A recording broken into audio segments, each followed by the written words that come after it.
Hi everyone, my name is Liam Macklin. Welcome to the Dutch Golden Age. Can everyone hear me clear? Can I get a thumbs up in the chat room from anyone who's online yet? We got some people joining in. Can you hear me? Can you see the slides? Okay, can anyone also tell us where they're from tonight? Are there any teachers joining us tonight? What city, what state?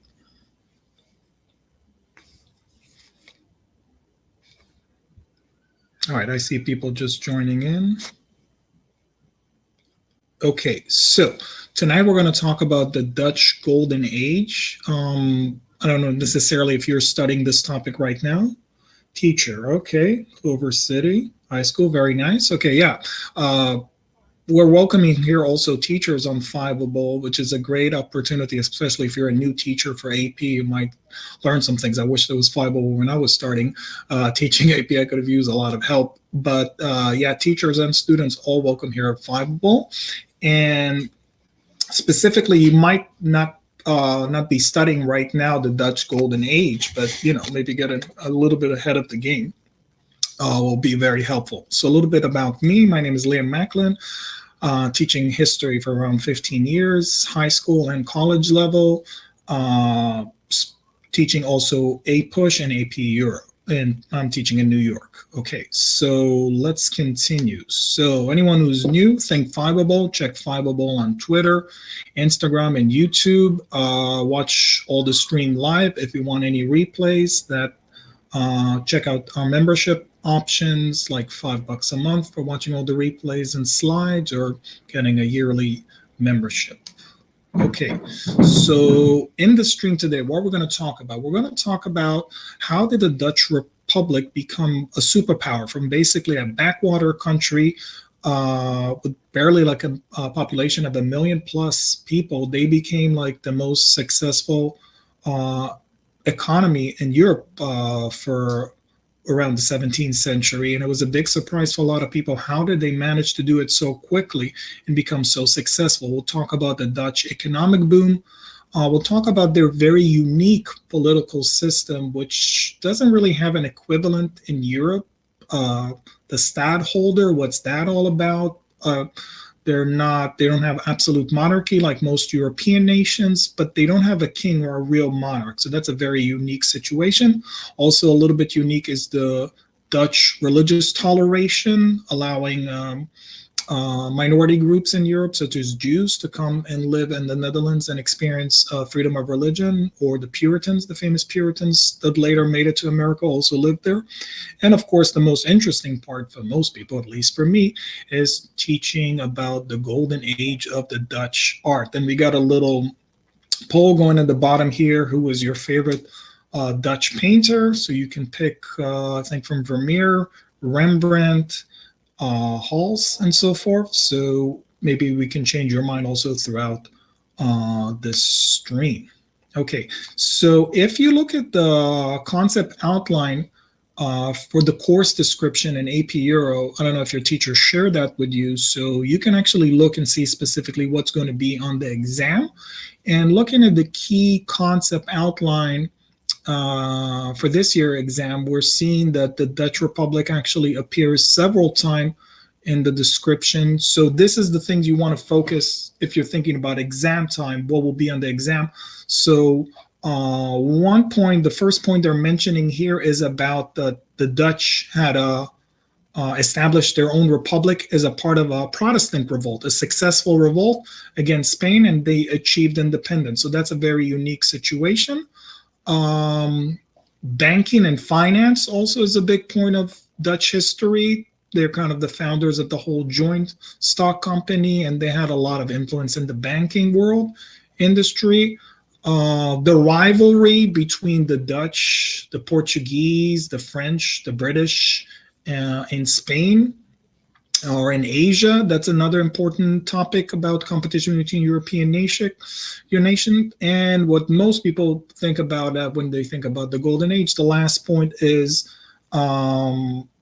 art and artistic movement and the commercialism as a part of the society. Dutch painters such as Rembrandt, Vermeer, and so forth. So that's the kind of things that you want to think about. That's what's going to be on the test. If there's going to be questions about the Dutch Republic, we might talk about stuff here that is not all of it is exactly relates to the specific exam.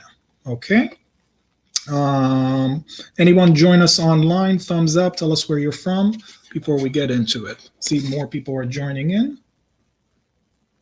Anyone else wants to share where they're from? But tell us what you're studying right now. What are you teaching right now? I'm currently actually teaching the Age of Exploration. We're just talked about today about Magellan and Christopher Columbus. All right, so let's get into it if there's no more people. And again, if you have any questions, also in the bottom, there's ask a question option. So throughout the stream, if anything is not clear, you can use that and ask a question. And at the end of the stream, I will get into questions. So let's get into it. So the Dutch Revolt, let's start from the beginning. So historically, the Netherlands were part of other people republics. They were not a real republic. So Charles V, the famous big chin Habsburg emperor, inherited the 17 provinces that make today the modern day countries of the Netherlands and Belgium. But they were not countries yet. They were independent provinces.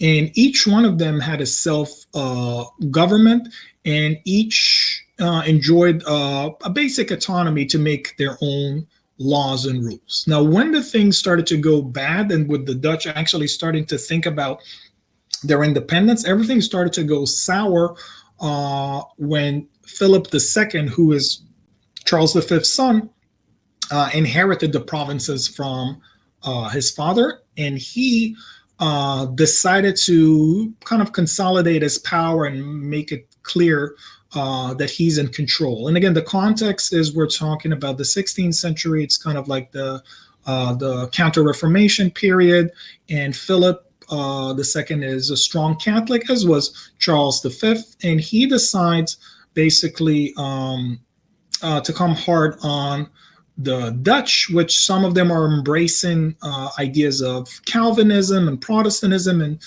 Philip II is not interested in that. Philip basically is making classic mistakes here. Like if he actually read, if you guys studied Machiavelli, The Prince, he's actually making the two biggest mistakes that Machiavelli is warning in The Prince. Number one, don't try to change religion of people. And number two, don't raise taxes. So Philip is making two crucial mistakes. He's raising taxes, and he's trying to push Catholicism onto the throats of Protestantism, and this is going to be met with a stiff resistance. So we're not going to go to all of that rebellion and what happened around that time. Suffice it to say that this basically started what is known as the 80 Years' War, yet 80 years to get independence. You see the year 1568 to 1648, and the 7 northern provinces decide to unite, and led by Holland, who was the biggest one of the 7 northern provinces, and they signed the Union of Utrecht, and they declared their independence. They didn't get independence yet, but they declared their independence. So basically the 7 northern provinces are going into making a treaty and getting into war. The South will also, the 10 southern provinces will also join the fight. So eventually in 1609, they kind of come to an uneasy peace or truce for a while that would last for a certain period, and then fighting will resume again during the 30 Years' War from 1618 to 1648.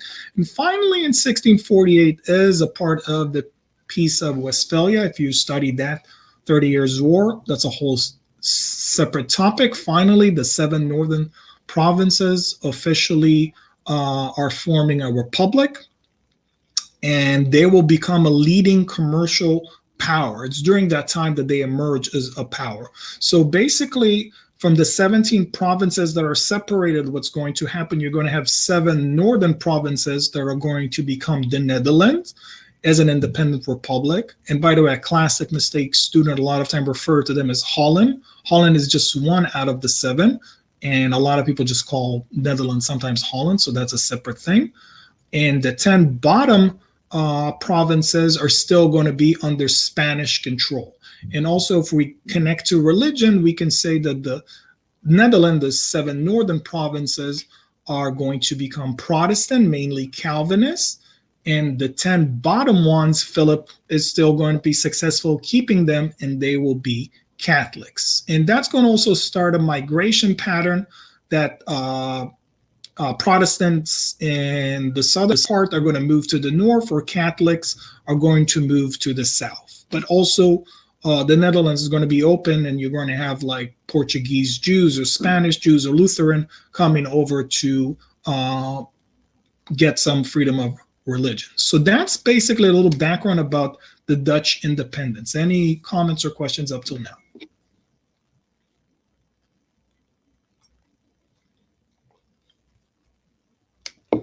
And again, if you want to make any comment, drop something in the chat box. Everyone can hear me loud and clear? You never know, sometimes you're talking to the mic. We have 11 people in, and we have 6 people on live now. Feel free to drop a note, say hi in the chat box, or add a question to the topic before we continue.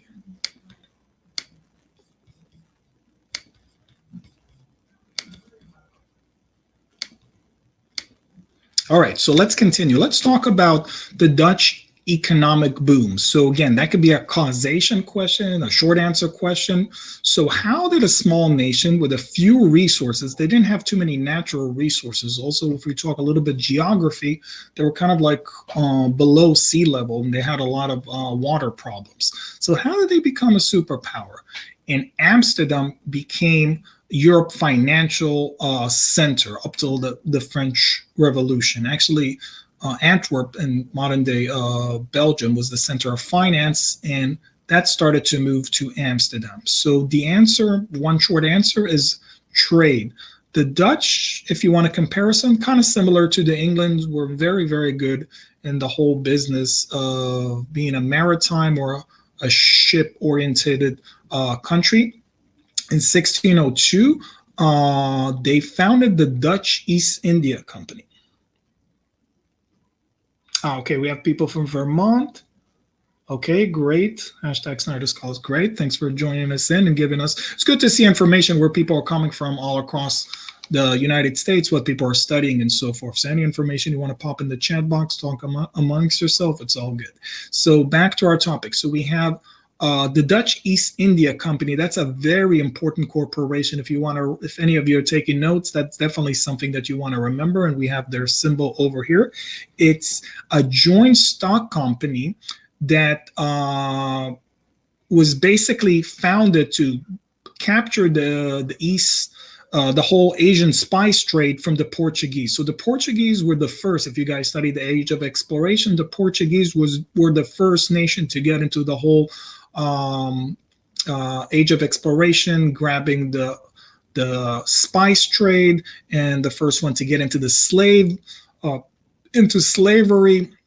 in Africa and getting into Asia. After them were the Spanish. So the Dutch were a little bit later into the game, but they were very interested in capturing the markets in Asia, and they were chartered by the governments, the first company also to sell stock, and they made an insane amount of profits for people who were investing in their company, something like 33% annual profits. You couldn't get profits like that any other place. So again, a joint stock company, in case you study that, like Jamestown is an example of a joint stock company. Instead of one investor putting his money, and then if he fails, loses his own money. When you have a joint stock company, you have a group of people who are investing in a company. And if the company is successful, like the Dutch East India Company was, you make a huge amount of profit. So the Dutch East India Company, you can think about it as the first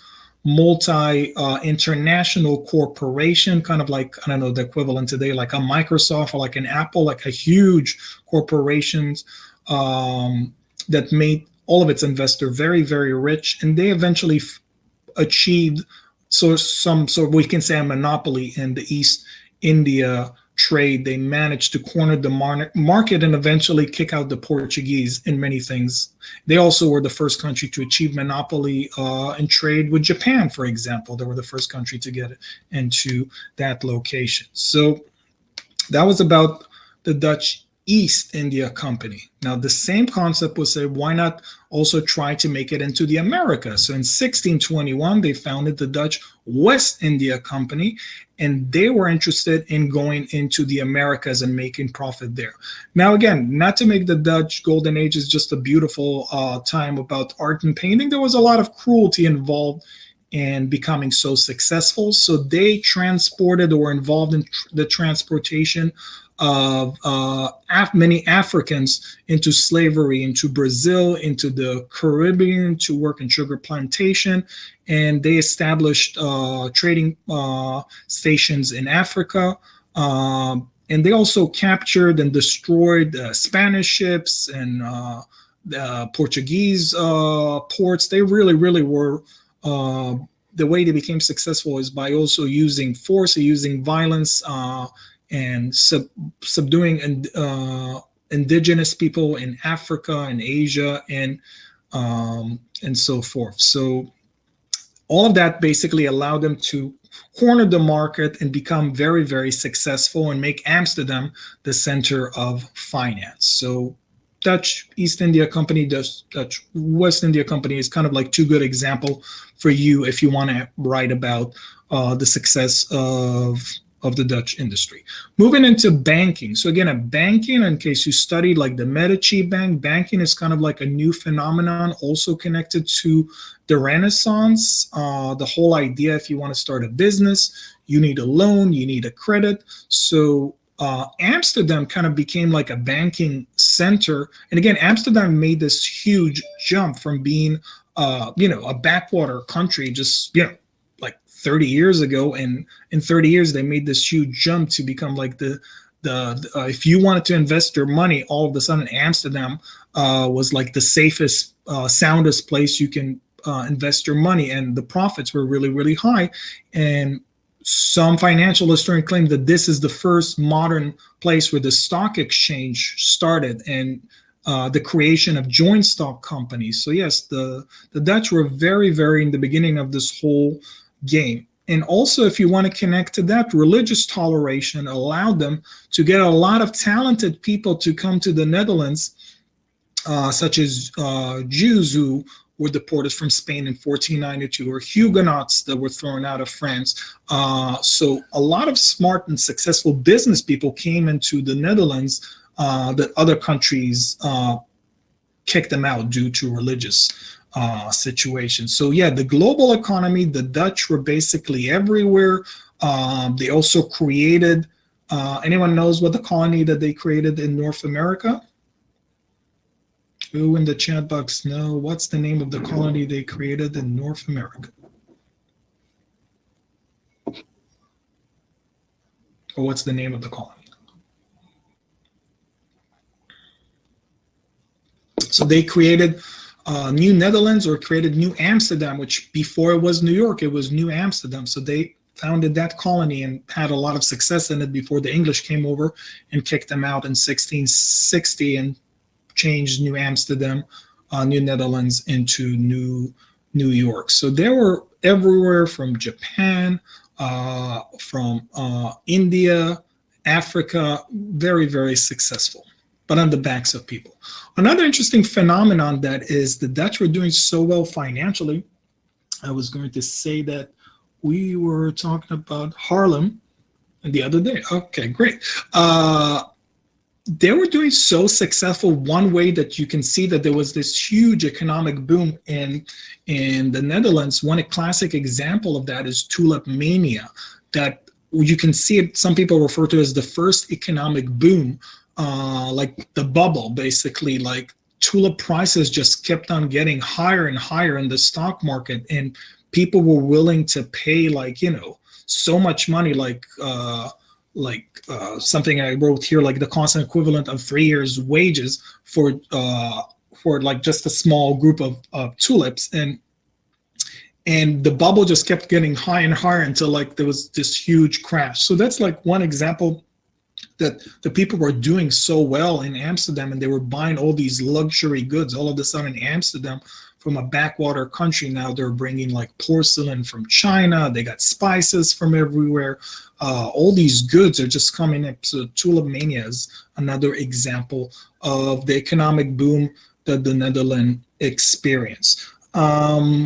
Let's talk a little bit about Dutch government. They have a very, very unique form of government. Now, again, if you're studying the 17th century, if you already got to that location and you're starting to study absolute monarchs, so absolute monarchs are people such as, anyone can give me a name or two of an absolute monarch you might be studying now? 17th century? Any absolute monarch? France? Louis XIV, of course, the easiest one. Anybody, anyone else? So Louis XIV from France is kind of like the model of the absolute monarch. And then we have Peter the Great, Frederick the Great, you know, all these greats.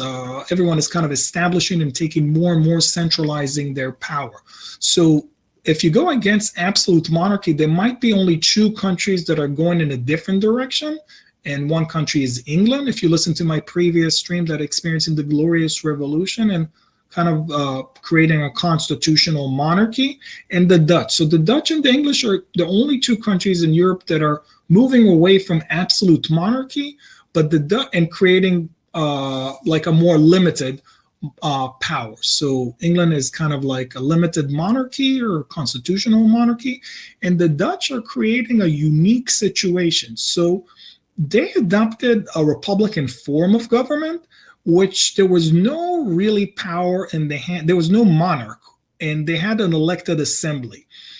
The 7 provinces basically created that each province would have a leader in the control of the province. And that leader, his name is called the Stadtholder, or if you want to work on your Dutch, anyone taking Dutch classes, is Stadtholder, which translate to a placeholder, like basically taking the place of what? Basically maybe the leaders. So each province picked a stadtholder, and he was kind of like, his job kind of transitioned from historically being like a steward from the previous government to become a rebel leader during the revolution, to later on to the leader of that specific province. And interestingly enough, even though there was election and theoretically a lot of people could get the job, it seems like most of the stadtholder came from the House of Orange. So the House of Orange dominated the stadtholder position, and the most dominant people were the wealthy merchant that started to arise during that time. And anyway, the provinces, each one sent their representative to a legislative body, kind of the State General, and they decided about local affairs such as declaring war, taxes, and so forth like that. So a very unique government, stadtholder, kind of hard to define, not a monarch, but not in a kind of, not like a full democracy, get elected by the people, but a small representative, and mainly from the House of Orange. That's why orange is such an important color in Dutch nationalism, like orange carrots that the Dutch kind of like created for nationalistic reasons. I don't know if you know, carrots were actually not originally the orange color. I don't know if you've ever seen in the store, there's some carrots like in black and white. So part of nationalistic thing, they created orange, kind of engineered orange carrots. So that's a part of the House of Orange. Any questions or comments now, up till now?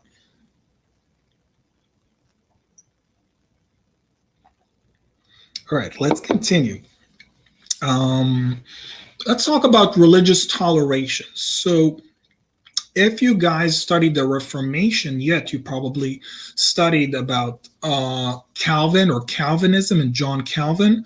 So Calvinism took roots in the Netherlands. The only 2 countries that established a Calvinist church was Scotland, which had a Presbyterian Calvinist church, and the Dutch created a Calvinist church. Even though they allowed other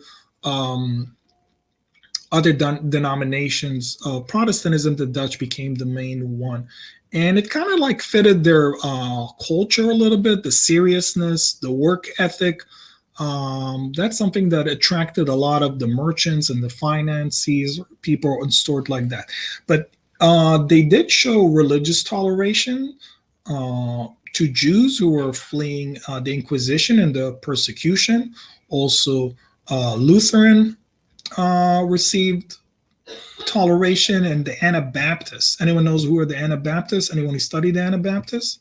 Tell me who the Anabaptists are. What's their problem? I mean, they don't have a plot problem, but what are people saying? Yes, correct. Very good. So they believed in adult baptism. They believe if you're a baby, you're not really asked about that. And that was a very controversial thing. If you studied Martin Luther in Germany, they were persecuted and prosecuted. So some of them also received religious freedom. Anabaptists, very good example for minority sect or heretics for that time, accused of heresy for believing in adult baptism. Very well. So it created, yes, they also rejected the state authorities and religious practices. So that was, they were kind of like hated both from the Protestant and the Catholic, kind of got pursued from both sides. So yes, very good. Anabaptist, good point to write. But anyway, the fact that they allowed freedom of religion, and we mentioned even separatists, the people who later on went to Plymouth, they lived in the Netherlands for 13 years, from 1607 to 1620. If you're taking a push, that's an important group. They also moved to the Netherlands to experience freedom of religions. So it's this religious toleration that helped basically create a cosmopolitan society and increase their commerce. And a classic example, if you look at the shift from Antwerp, modern day Belgium, to Amsterdam, that you have so many successful business people, finance people, merchants moving from Antwerp to Amsterdam, and Amsterdam turns to profit from this kind of like, if you want, like this huge business migration that is moving and so forth. Again, we're not going to mention all the people that migrated or famous people. We'll just mention a couple. Baruch Spinoza, also known as Benedict Spinoza, one of the greatest Enlightenment philosophers of the time, and also wrote a lot of critical things against the Bible for that time. He was a Portuguese Jew that fled to the Netherlands and wrote, his major work is Ethics. And he basically got excommunicated even from the Jewish community, but he managed to work and write many important things in philosophy. So he's an important figure if you want to use. Another one, the famous René Descartes. Anyone know Descartes' most famous saying is? You don't have to write in Latin, you can write in English. What's Descartes' most famous quote?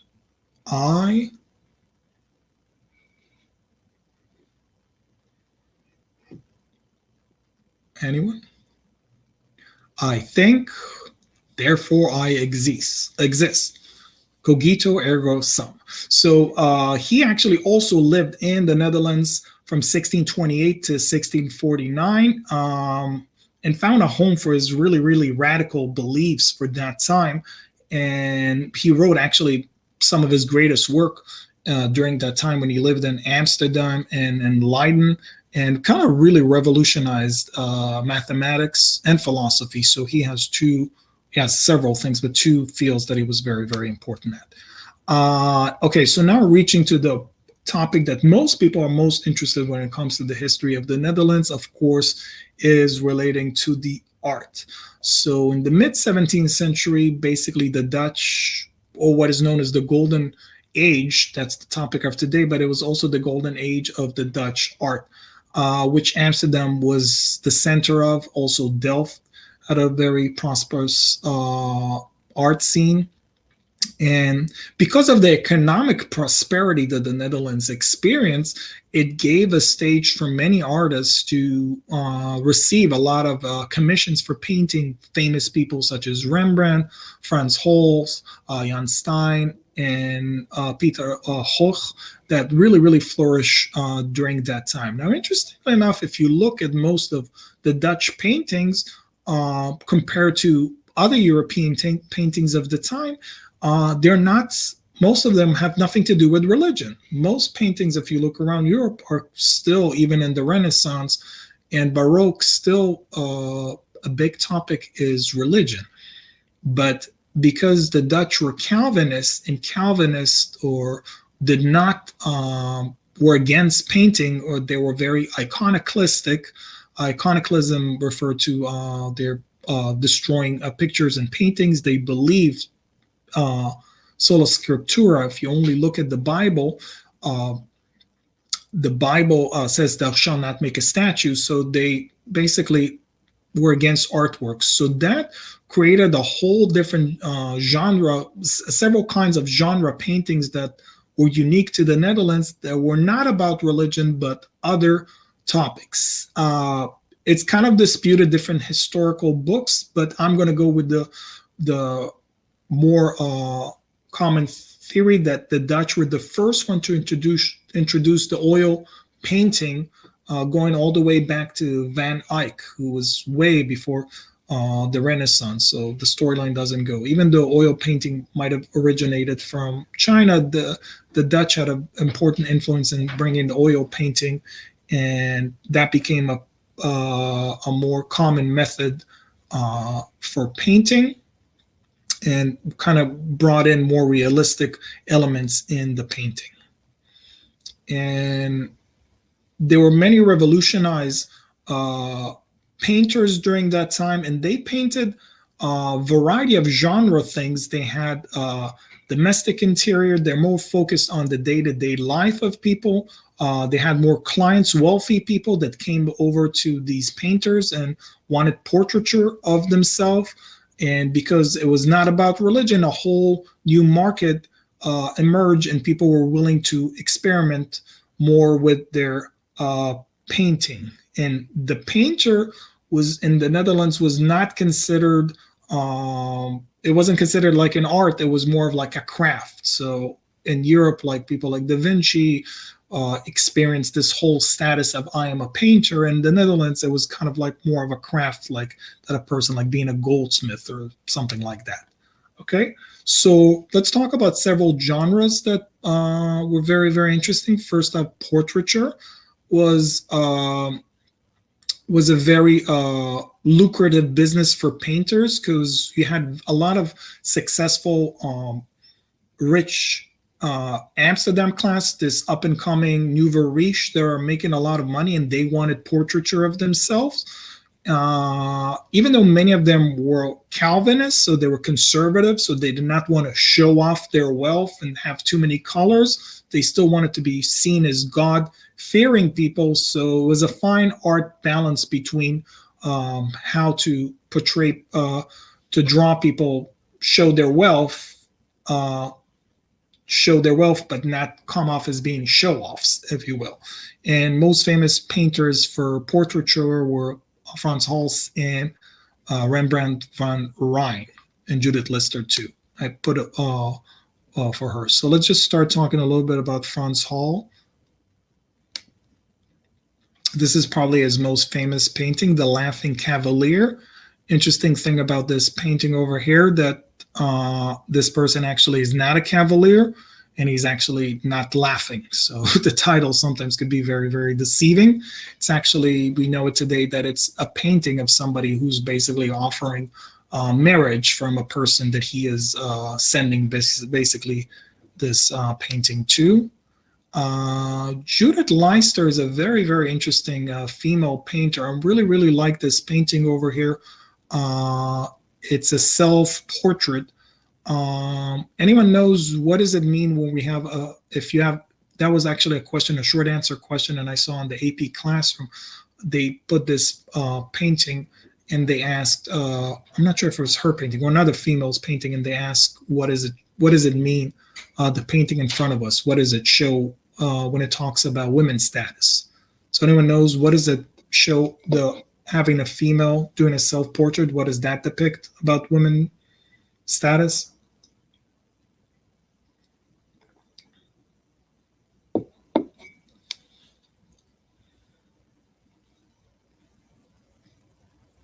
Anyone?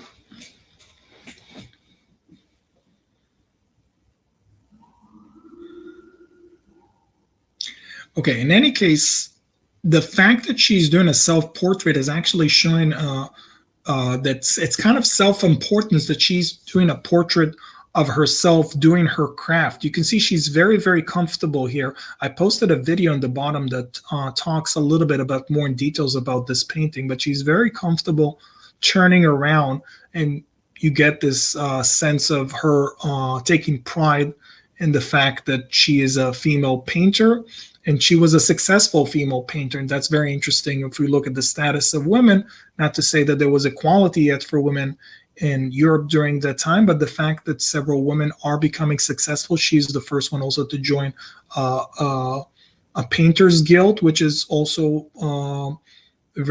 women were rarely allowed to join a guild. And we know also that she had a famous case against Franz Hals, that she had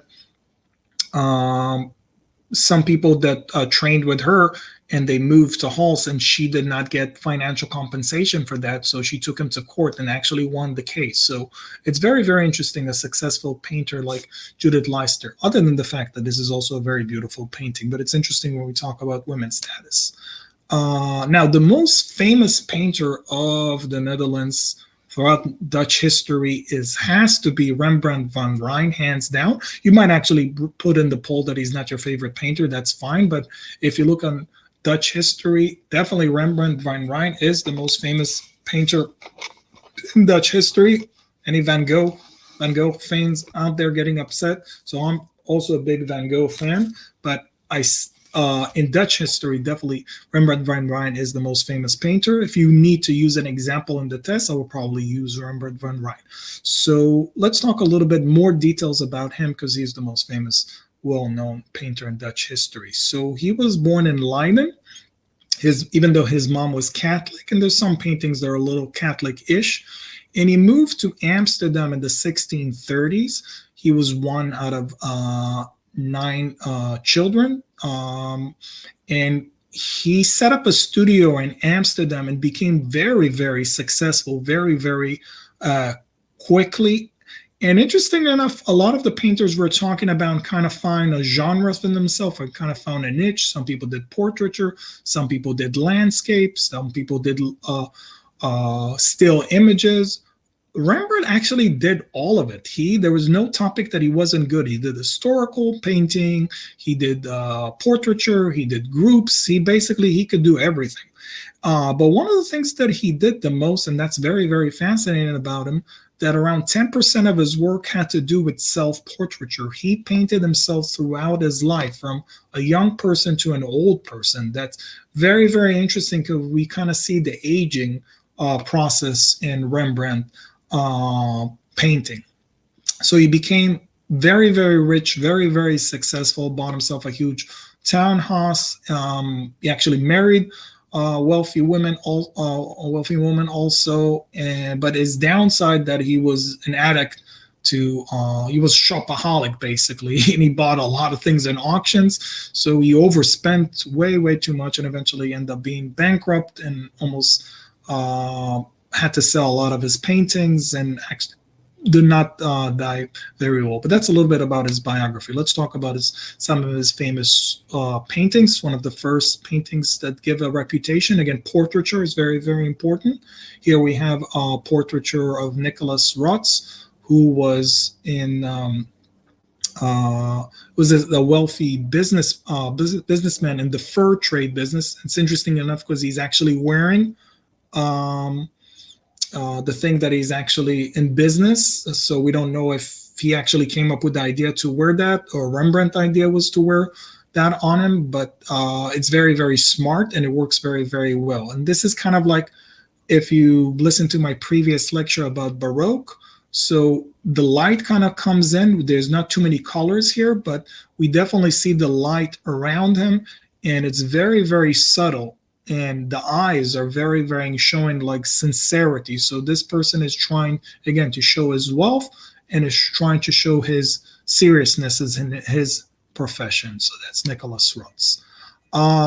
Rembrandt also painted basically the rich and the wealthy elite of Amsterdam. So you have a lot of merchants, you have a lot of bankers, business people, and a lot of them are looking for portraiture. The Tripp family is one of the wealthiest family in the Netherlands, and this is a portrait of Maria Tripp, who was not married yet. So again, Rembrandt kind of found the balance, how to again make somebody seem she's very wealthy, but again, being a Calvinist, you don't want to come across as being way too overly flaunting your wealth. It's like Jesus warned, about being wealthy, that it's going to make it harder for you to reach heaven.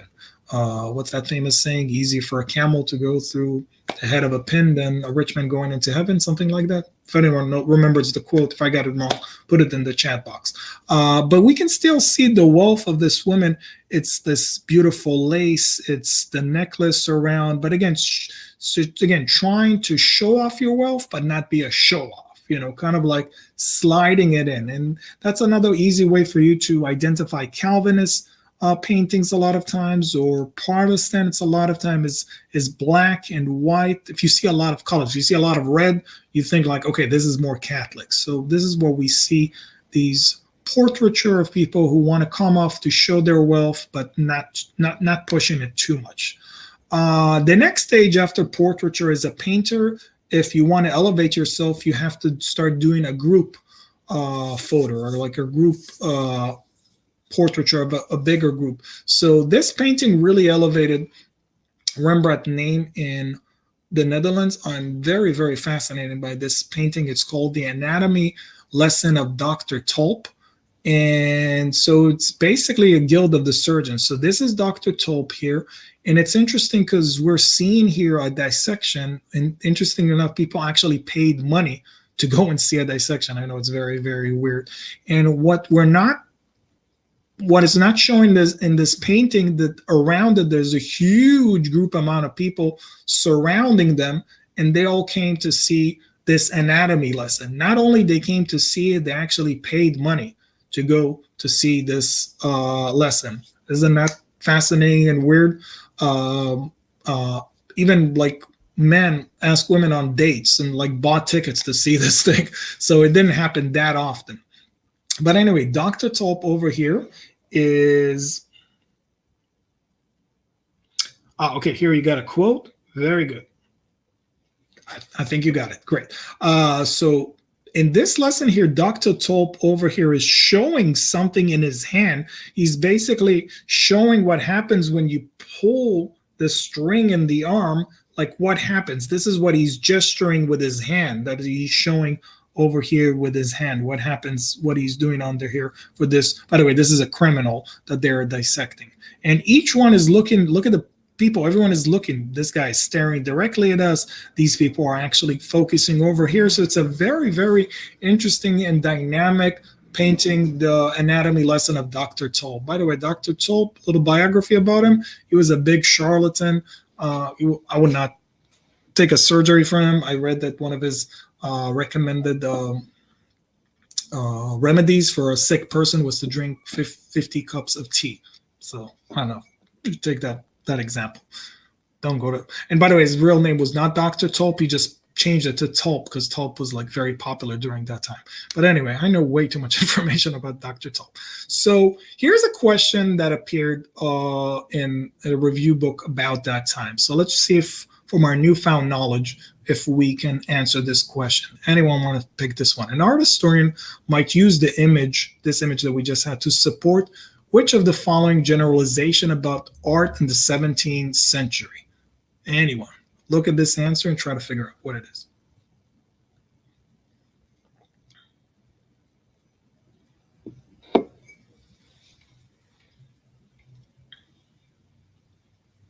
So is it A, Baroque artists used painting to promote religious power? B, art came to reflect secular outlook of progress and the public good? C, new movement rejected Renaissance idea, naturalism and perspective? D, painting emphasized Enlightenment ideas and political power of citizenship. Anybody else wants to give us an answer? Just one person? Go big or go home. All right, you got it. It's B, of course. Art came to reflect secular outlook and progress in the public good. So we're seeing like it's, even though you have to take in the context that Dutch painting is around Baroque area, but they're not promoting religious things, and it's not necessarily rejecting a Renaissance idea of naturalism and perspective. They still have accuracy in these painting, enlightenment, political power, citizenship. Not really that. Okay, good answer. Sorry. This is also a very interesting portraiture of Rembrandt. Is actually, you can see there's a similarity to this Titian painting. This is Rembrandt in the height of his power in 1640 here. I love the sleeve that it comes just across. It's kind of like, this is the, when Rembrandt is very, very successful on the top of his game, he probably saw this Titian painting himself and actually was influenced by that, the sleeve coming a little bit in the front. So he seems like on the make, but if you look closely in the eyes, he might be a little bit shocked that he is so successful. So there's so many self-portraits of Rembrandt, it's hard to pick from which one. Another very, very famous Rembrandt painting, of course, is the Night Watch. And Rembrandt here did something like spectacular. He took this group of people that, if you look at this painting, it seems like they're going into war. Like, you know, there's like a huge battle, but these guys are basically some sort of like a militia, a group of guys who basically meet every few months, you know, and play soldiers. They're not really going into fights, but it seems like that. So what Rembrandt really revolutionized painting with this famous painting, that he took, instead of a group of people just standing and shoving them together and like everyone shoves in to get into the group portraiture, what he did here, he put people in different positions and put them in action and motion coming directly at you. If you see this painting in live, it really seems like these guys are marching directly, and each one is doing something different. And the center, the person here, even though this guy's in light, this is the commander who's leading the group into the march. Like made him seem like action figures, even though they were not. They were just basically doing crossing street or something like that. Okay, more genre painting that we're talking about. The Dutch, if one of the most common painting the Dutch did is they were very, very interested in seeing man and woman at work, writing letters, playing music, kind of like doing their daily activities. That kind of became like their new, instead of religious paintings, what people do to day-to-day life became more and more interested for them. Now, if one person really mastered the day-to-day life activity, probably the second most famous painter from the Netherlands is Johannes Vermeer. And he became the master of light, as he was called, and he came from the town of Delft. His father was an art dealer and an innkeeper, and Vermeer kind of continued the family job. So we know very, very little about him. He was not a successful painter as Rembrandt was. Their estimation, there are around maybe 35 plus paintings of him. He worked like as an art dealer also, like his father, and an innkeeper. And he really was fascinated by women and domestic scenes of women. And some of them were some relatives of his patrons, some of them family members. And he painted several, very few landscape or portraiture, but he's very, very interested in more females doing daily things. And very, very interested in the light, the reflection of light, which he mastered. And tragically, he did not have he was not successful during his lifetime. He had a lot of children, 11 children, and he died very quickly, very abruptly due to financial strain. So it's very, very sad that he could not experience, because his painting gave people so much happiness that we enjoy today. A very famous painting of Vermeer when it comes to landscape is the view of Delft, where he's from. And it's amazing, like almost 2/3 of the painting is just given to the skyline. Oops, sorry. it's very, very interesting over here, and the reflection in the water. And again, the light. If there's one thing that connects all Vermeer paintings, it's got to be that light coming in over the town. There's another painter that did very similar. This is a little street by Vermeer, which again, you can split it into two. We have a woman sitting on the right side. We have a woman on the left side. And again, always remember Calvinism, or it's always about the work ethic, always being involved in your trade. And we have two kids here that we cannot see their face. We can see their back, but there's a discommunication between these two ladies. So that's another very interesting painting of Vermeer. And Peter Hoch made very, very similar paintings to Vermeer. We don't know if he actually saw them, but there's a lot of similarity. You see Hoch painting here on the right and Vermeer on the left. And Hoch is not as known as Vermeer by most people today, but I really, really love his paintings too.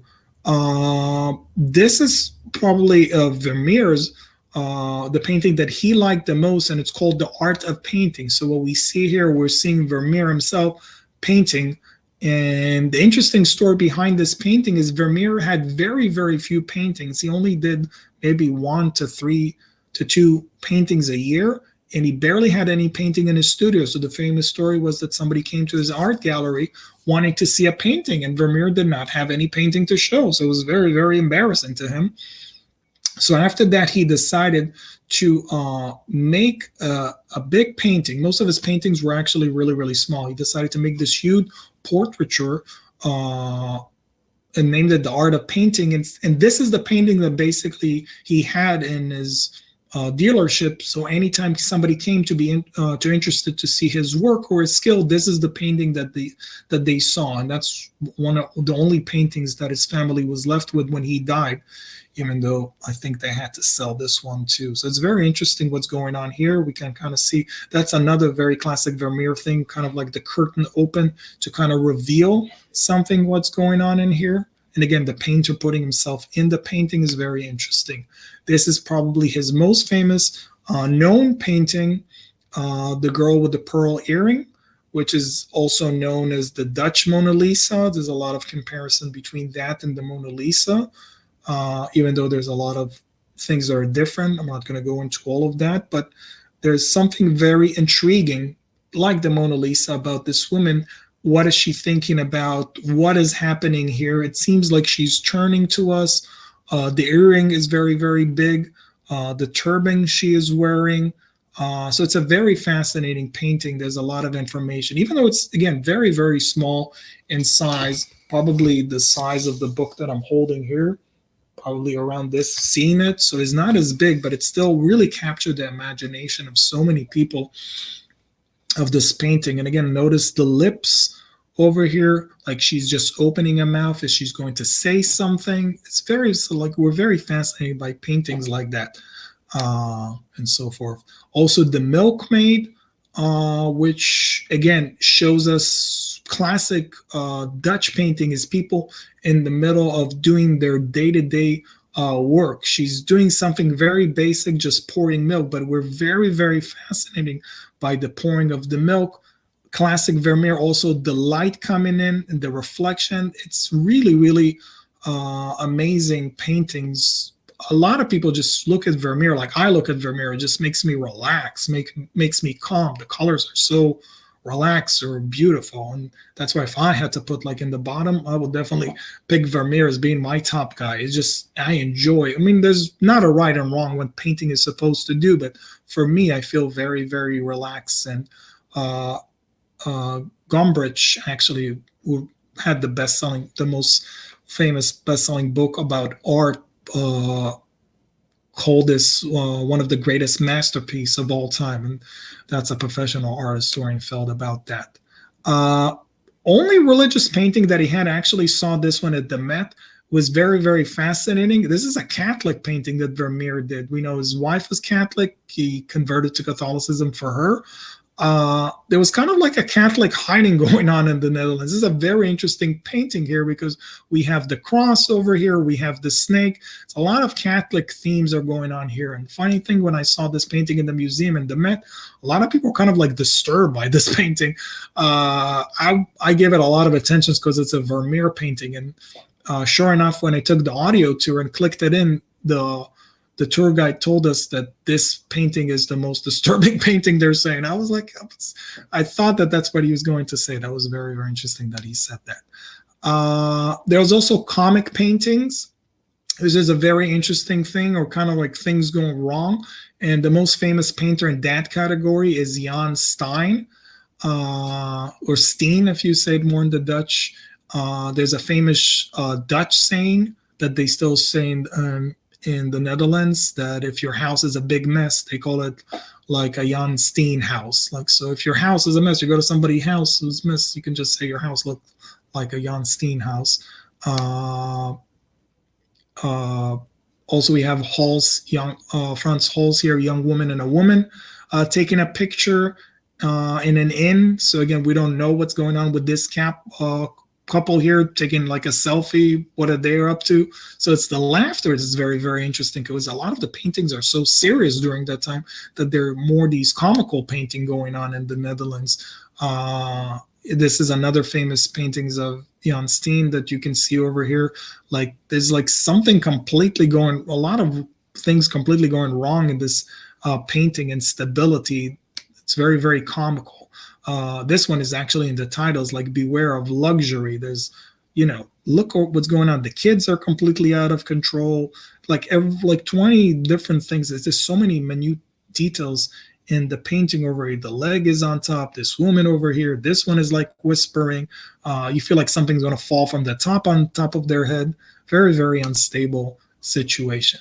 So just to wrap it up, the golden age of the Dutch basically eventually all falls apart due to the fact that they're involved in way too many wars, and eventually they lose some of these wars, and everything comes crumbling down when Napoleon basically captures the Netherlands.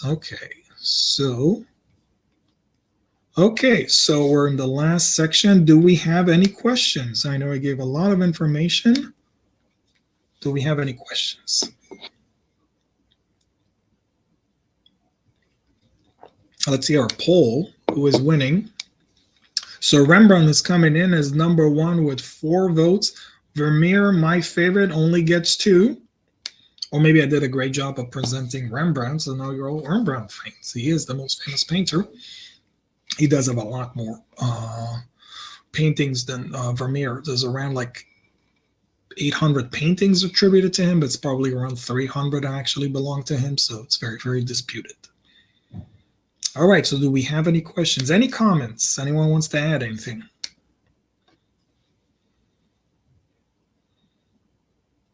Okay, so somebody just added the link over here. Thank you. That's cool. I'll check it out. Okay, so if there's no questions, thank you everyone for joining tonight to the live stream. I will come back in a couple of weeks and do a presentation about Napoleon. It was nice to see everyone. So thanks for joining in, and remember, great information. Thank you. Thank you everyone for joining in.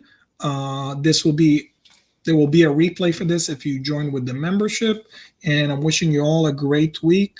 Thanks for joining, and remember, check out Fiveable. Enjoy. Bye. Thank you.